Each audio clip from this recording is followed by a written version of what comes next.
electrocuted a bus and almost killed these people. And then I caught it! Hey, what's going on, DC fans? We have the seventh comic book film in the DCE universe with Shazam. Where does it stand amongst the rest? Is it the best? Is it the worst? Is it the corniest? Or is this the most epic thing you've ever seen in your entire life? Let's find out. My name is Brandon Keith Avery, and this is just my opinion. Hey, what's going on, guys? Thank you so much for tuning in to my opinion / review for Shazam. I really do appreciate it. This film right here was actually one of my most anticipated films of 2019 as well. I really believe it was in my top 10. I don't remember to be exact, but I was really excited about this film. But I noticed in the comment section and things like that, many people were not excited as I were. They were like, man, this seems as childish. It seems corny. You know, it just doesn't seem like anything epic like BVS, Justice League, or anything like that, or just anything cool.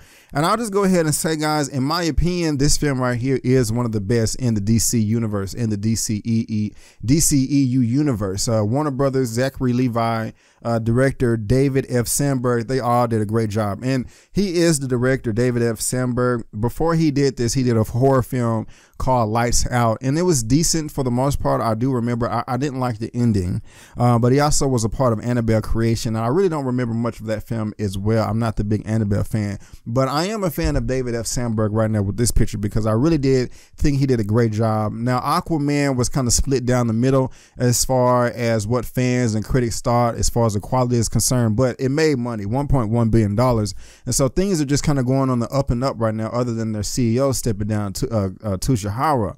But this is one of the best films in the DCEU as far as quality as I'm concerned, and I think it's going to make a little bit of money, and it deserves so. And one reason why, one of the things I just loved about this film is the cast, everyone involved, especially Mark Strong. He is the villain. He is used to playing these villainous roles. He plays Sinestro in the 2011 Green Lantern film with Ryan Reynolds, which was a disaster.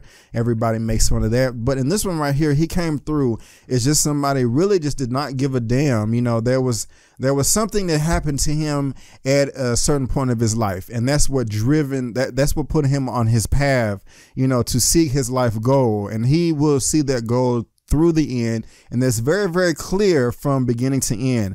You know, I'm trying to put myself in their shoes. If I was in their shoes, you know, I don't necessarily want to come to any conclusions as to say that I would do the exact same thing, but I do understand, you know, what's driving him mentally, you know, what made him go sane or insane, as you will. And it's just something that, you know, it really did stand out in this film, him playing Dr. Thaddeus Savannah. That is not a character that I am too familiar with. I know a little bit of Shazam from Black Adam, and I'll get to that in a second, which The Rock may or may not play. But the first great thing about this film is Mark Strong coming through as one of the great villains in this film. Other than that, Zachary Levi as Shazam is the titular character. He was great. He was funny.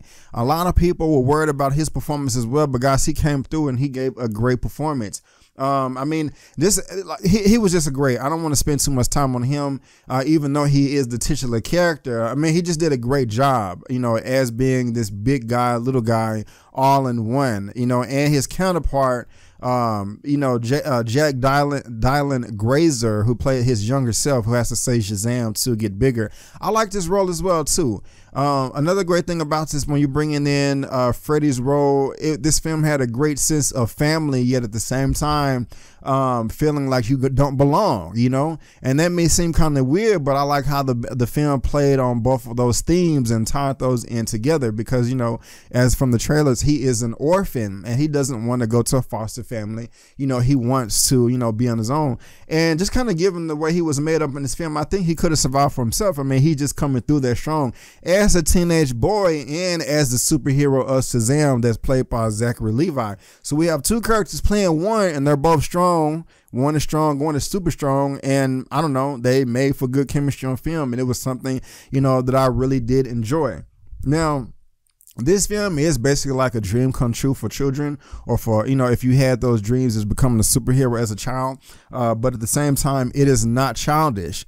If you're an adult, if you want to just act like you're too hard for yourself, you know, you will have fun with this movie too. This movie is a lot of fun. It is a ton of fun. It is the most fun in the whole DCEU, but at the same time going hard. Now, there's another film out right now called Us that just came out this weekend, the time I'm dropping this review. A lot of people are saying, oh, you know, it's a horror film and it's mixed with comedy too. Oh, I like the balance. I personally do not feel that way, but this film Shazam right here, it really does, in my opinion, balance the comedy and the horror at the same time. Out of all 7 DCEU films, all of them except for Shazam, you can take little children to, but I do honestly feel that if you take a little child to this, that this depends on how mature they are, but I do feel like some small children will get scared with some of the elements in this film. It was something that I was not expecting, something that I've never seen before, and I liked it a lot. It was something that stood out and be different. So not only is this film a true comedy, it did have some horror elements in this, but also being a superhero film. But let's just talk about the superhero stuff. That was some of the most part, seeing Zachary Levi Shazam come into himself as the character Shazam. It was amazing. I love all the montages of them playing with their powers and discovering what you could do. I would be doing this. I got powers. Yeah. You know, just shooting lightning bolts in the air. I mean, I don't know. I was enjoying every moment of it. I was eating it all up. It was funny. It was clever. You know, they paid it. It was in present day, and it made it very clear on how an adult will react to a certain thing, or a teenager or a child, or anything like that. I love everything about this and how it was realistic too. Just kind of just how the world works. And just kind of like, you know, just the super, you know, powers themselves. There are a few battles in this film, and those are pretty cool too. But before I get to the end, let me just run through this real quick. I also love the sense of magic in this film, and the transfer of powers from being to being. You know, it made me want to, you know, learn a little bit more about the Shazam character. I thought it was great. I have my DC encyclopedia right here, and I will be diving into this to talk more about the film and the character in my spoilers review. So come back and we can check all that out after you subscribe. But the sense of magic and mystery, and just kind of a lore of comic book tales that I've never seen before, only, you know, in the animated stuff, it's just refreshing. Now, you're probably saying, Brandon, you're saying nothing but great things about this film. What is bad about this film? There really isn't anything bad, to be honest with you guys. It's a phenomenal film. Like Miss Kamisha Thomas, I told you it's good. I told you, that's my homegirl. She didn't believe me when I told her it was good. It's a great film, seriously. But one of the things, Shazam was introduced to me in this film right here. This is Superman. What is this? Superman Shazam: The Return of Black Adam. So Black Adam is not in this film. We have Dr. Savannah, played by Mark Strong. And it's a short film. It was only about 20 minutes. I saw that, when did that come out? Like 10 years ago, maybe? I think, you know, maybe sometime before that. And they had some nice epic battles, you know, in this film right here, you know, and really dealt with temptation and the 7 evils, the 7 deadly worldly sins. And I like how this film dealt with it as well. But they could have, you know, dove into that just a little bit more as far as the action is concerned, because this one of my takeaways in this film, and I don't even want to necessarily call it a negative, just it makes this film, it's not a 10 out of 10, or just wanted to, like, I'll get to that in a second, but I wanted just more badassery in action. There is action in this film, and a great representation of powers, especially on Mark Strong's behalf and with the horror element as well. But this is no Captain America Civil War. This is no Avengers Infinity War. This is not, you know, seeing, like, you don't get to see how badass Shazam could potentially be like you did in Wonder Woman when she got her solo film or whatever. You know, I wanted to relate it to something. But, you know, we did get that badassery in this film right here. But in Shazam, this live action movie, instead of the ending battle just being that badass, you know, one-on-one, mano-a-mano fight, it was just a fun ride that was funny.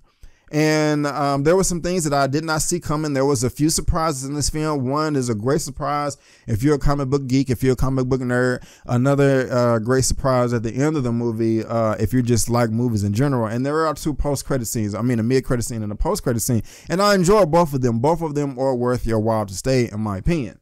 But one of the credit scenes did leave a lingering question that makes me bring it down as well. And I just kind of felt that the ending battle, everything was just going to be okay. I really didn't feel a strong sense of stakes, you know, but at the same time, I did not know how it was going to end. But it was still fun, guys, and I really did enjoy it, and I think you will too. It is definitely worth your money. It is definitely worth you going to go see, and I honestly say that this is one of the better films in the DCEU universe. If I had to rate Shazam out of a 1 out of 10, I'm going to give it a 9 out of 10, guys. I'm going to give it a 9 out of 10. Now, mind you, this is a different type. It is a fun film, and the film does take itself seriously. But if I'll give it a 9 out of 10, but at the same time, as far as it's like badass fighting action, I can't compare it to like an Infinity War or Wonder Woman or Captain America Civil War or anything like that. It stands on its own. And by doing that, it's still phenomenal as a comic book film and just a movie in general. But guys, that is just my opinion. What did you think about Shazam? Or do you want to see it? Have you already seen it? Have I turned you on? Have I turned you off? Do you agree with me or do you disagree? Let me know down in the comment section below. Let's get this conversation going and keep it flowing. If you like this video, go ahead and give me the thumbs up. If you don't, that's fine, but you can still subscribe to my channel. You can also look me up on social media, Facebook, Instagram, and Twitter, all that good stuff. It's right there at the bottom of your screen, and I made it very easy by providing a link to all that good stuff down in the description box below. But guys, I just want to thank you again for tuning in to my opinion/review for Shazam. And before you go, don't forget that my name is Brandon Keith Avery, and that's just my opinion. Peace.